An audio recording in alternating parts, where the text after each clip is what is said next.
బయట ఎక్కడైనా ఒక ప్లాట్ కొనుక్కుంటే అవుట్స్కట్స్లో కానీ ఎక్కడైనా యూజ్ మనీ ఉంటుంది మధ్యలో మీడియేటర్, బయ్యర్ సెల్లర్ మధ్యలో ఏదైతే మీడియేటర్ చాలా యూజ్ ఉంటుంది, అది మనం చెప్పుకోలేము కొన్ని ఆన్లైన్లో. ఆ wastage money and development charges, government కట్టాల్సిన ఛార్జెస్ కస్టమరే కడతా ఉన్నాడు. ఫ్రీ ప్లాట్ నేను చెప్పేది ఫ్రీ ప్లాట్ గురించి. ఏవైతే డెవలప్మెంట్ ఛార్జెస్, గవర్నమెంట్ కట్టాల్సిన రిజిస్ట్రేషన్ ఛార్జెస్ మాత్రమే కస్టమర్ దగ్గర తీసుకొని ఫ్రీగా ఇస్తున్నాం.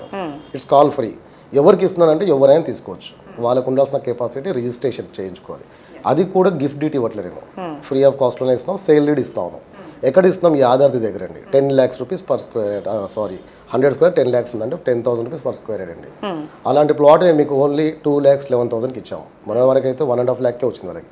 ఎందుకు 1.5 lakh అవుతుంది ఫ్రీ అని మీరు అడగొచ్చు. మరి గవర్నమెంట్ డబ్బులు కట్టాలి కదా, నేను మీకు ఫ్రీ ఇస్తాను, రేపు నేను ఉండకపోవచ్చు, మీరే ఉండవచ్చు. మరి మనం ఆ ప్రాపర్టీ ఎవరు ఎంజాయ్ చేయాలి?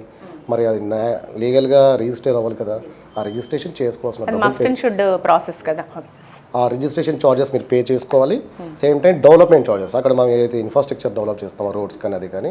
అండ్ నేను ఇక్కడ రియల్ ఎస్టేట్ చేయట్లేదు యాక్చువల్లీ. ఒక 10 acres 5 acres మేము కొనుక్కొని మేము పెట్టినటువంటి ఏదైతే క్యాపిటల్ ఉందో ఆ క్యాపిటల్ వస్తే చాలు, మళ్ళీ మేము ఇన్వెస్ట్ చేస్తూ ఉంటాం. నేను దాంట్లో ఏం చేస్తున్నా, ఒక 100 plots ఉంటే ఒక 10 members ఇస్తున్నా ఫ్రీ.